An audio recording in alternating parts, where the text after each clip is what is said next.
What's up, family? It's good to have y'all back. It's a little cloudy in here. Yeah, it's for the occasion. I don't know. Let's get into it. See what it's about. Smack the sub button, hit the bell.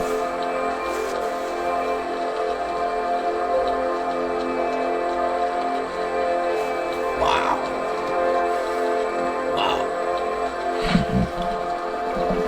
Hey, kudos to the guy or girl who did the imagery. That was amazing.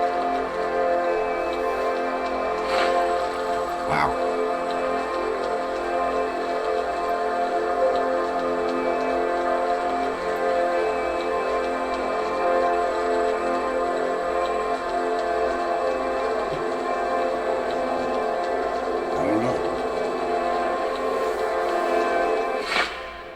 I don't know. Mm-hmm. You tell me. Next, we have the thrones, or the Ophanim. These are about as far from a traditional-looking angel as one can get. In Christianity, the Ophanim were the entities that acted as chariots or transportation for the Cherubim. They were giant interlocking wheels with wings and eyes that would reside in the part of the cosmos where material form began to shape. Like the Seraphim, they would also chant God's glory whenever in his presence. The Book of Enoch describes them as the many-eyed ones, and places them in the same category of celestial being as the Cherubim and Seraphim. Their role here was much more than transportation. Did any of you know this before? Because I did. This all new to me. It is? Okay. I'm sorry. Yeah. The Ophanim never sleep and forever guard the throne of God. Oh, wow. When Ezekiel has his vision of the great chariot, he describes all three of these angels as the guardians. But given the strange nature of what he's describing, some believe this was a hallucination. Others take Ezekiel's account as an encounter with UFOs. So no one really knows where they came from and why they look so strange. The virtues are a group of angels who do not possess a physical body, but have control over the elements. They were referred to as the Shining Ones because they appear as sparks of light. The main role of the virtues was to perform miracles for those who were deemed as deserving. They would receive orders from the angels above them and travel to Earth to perform these miracles. Oh, wow. Once on Earth, they would assume a human form. There are several types of angels along with the virtues whose primary form resembles a source of light. Wow. Angels are celestial beings. They are neither male nor female, and essentially they can take whatever form they desire. Is it a surprise that the angels who spend all of their time in the cosmos with God are the strangest and most unorthodox looking? No, not really. Angels. Even if you haven't touched the Bible, you probably have an idea on what they look like. They're those elegant, heavenly beings with long white robes, swan-like wings, and perhaps a halo on top for good measure. We also know what angel babies or cherubs look like. Those small, chubby, cute infants clasping a bow and arrow. The kind of thing you might see on a Valentine's Day card. Okay. Except, well, that's not what angels actually look like. Okay. Not according to the Bible. Alright. These are biblically accurate angels.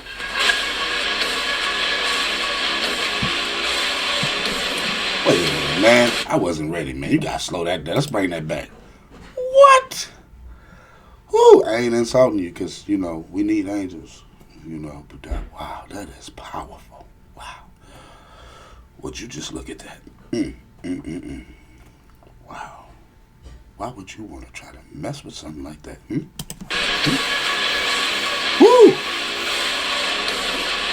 Eyes are important.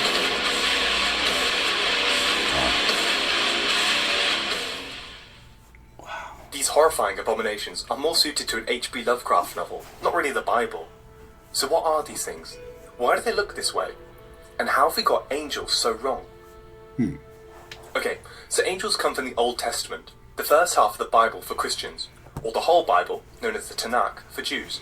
The Old Testament was written down in modern-day Israel and Palestine from about the 6th century BCE to the 3rd century BCE.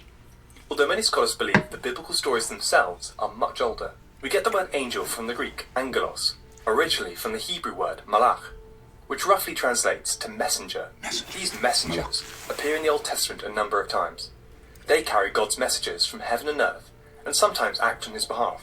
For example, you might recognize the angel of death in the Passover story that slaughtered all the first sons of the Egyptians. Yeah. Or perhaps the angel that struck 70,000 Israelites to death, and the angel that single-handedly killed 185,000 Assyrian soldiers in one night. When they appear in the Bible, they aren't described as having wings. In fact, they look like any ordinary person. In the later biblical texts, such as Daniel, some even get names: Gabriel, Raphael, and Michael. Okay, this all sounds familiar, but they're not quite the nightmare material freak abominations we saw before. The angels, known as malach, are not the only heavenly beings in the Bible. There's a hierarchy of them, and depending on who you ask, your classic humanoid angels are actually pretty far down the ladder.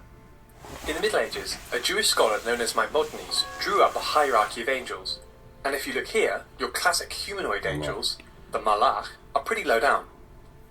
But not quite as low as cherubim. Forget those chubby-winged angels. According to the Bible, cherubim are animal-human hybrids. The first time we see them is in the book of Genesis, right after Adam and Eve have been kicked out the garden. Their job is to guard the Garden of Eden from mankind. Our best description of cherubim comes from the book of Ezekiel. It opens with the prophet experiencing a profound vision. In his vision, Ezekiel describes them as living creatures, but they're later revealed in chapter 10 as cherubim. His account is as follows. In the middle of it was something like 4 living creatures. This was their appearance. They were of human form. Each had 4 faces, and each of them had 4 wings. Their legs were straight, and the soles of their feet were like the sole of a calf's foot, and they sparkled like burnished bronze. Under their wings, on their 4 sides, they had human hands, and the 4 had their faces and their wings thus. Their wings touched one another. Each of them moved straight ahead, without turning as they moved. As for the appearance of their faces, the 4 had the face of a human being, the face of a lion on their right side, the face of an ox on their left side, and the face of an eagle. Such were their faces. Their wings were spread out above. Each creature had 2 wings, each of which... I mean, knowing our creator, who's to say, these aren't accurate depictions? Because, just look at some of the stuff that's in the CD, which I got to cover next, that we haven't seen and we're just discovering, right? So, yeah, man, our creator just really got into it. You know what I'm saying? Touched the wing of another, while 2 covered their bodies. Each moved straight ahead. Wherever the spirit would go, they went, without turning as they went. In the middle of the living creatures, there was something that looked like burning coals of fire, like torches moving to and fro among the living creatures. The fire was bright, and lightning issued from the fire. The living creatures darted to and fro, like a flash of lightning. The cherubim don't look like your average angel. Instead, they look more like the mythical beasts in ancient Mesopotamia, especially the Babylonian Iyamasu, which has the wings of an eagle, the body of a lion, and the head of a king. These would act as guardians to sacred places like temples, or the palace, or city walls, and performed a similar role to the biblical cherubim. I mean, it makes a lot of sense if you've seen, I was about to say for these right here. Similar to their Egyptian cousin, the Sphinx, or the Hittite griffin. Many believe that these biblical angels were descendants of these mythological creatures from Mesopotamia. There would have been a lot of cultural exchange, and the same sorts of mythical creatures would crop up across these regions. Cherubim in later Christianity may have been imported from Greek and Roman myths, borrowing from the shapes of Cupid or Pluto. Moving up the list, we get these guys, Seraphim. They have 6 wings, 2 used for flying, and the other pair for covering the angel's face, and the third pair for covering the angel's feet. They're described in the book of Isaiah as follows. Seraphs were in attendance above him. Each had 6 wings, with 2 they covered their faces, and with 2 they covered their feet, and with 2 they flew. And one called the other and said, Holy, holy, holy is the Lord of hosts, and the whole earth is full of his glory. Wow. In medieval Christian theology, Seraphim is the highest choir of the angelic hierarchy. They are the caretakers of God's throne. Again, continuously singing, Holy, holy, holy, again to the strangest beings in the Bible, the Ophanim, or simply known as the wheels. They're a pair of interlocking gold wheels Very with interesting. eyes around the outside, and they hover and float in the sky. In the same vision as before, Ezekiel describes them alongside the cherubim. Quote, "As I looked to the living creatures, I saw a wheel on the earth beside the living creatures, one for each of the four of them. As for the appearance of the wheels and their construction, their appearance was like the gleaming of beryl, and the four had the same form, their construction being something like a wheel within a wheel. When they moved in any of the four directions without veering as they moved." Wow. What? Yeah, I didn't mean to say what year was it. I was just blown away. Were you not? Wow. That's something else, man. I tell you, coming to learn with Marcus, you just don't know what you're going to get when you wild in here, man. Wow. Did you know that? You guys knew that?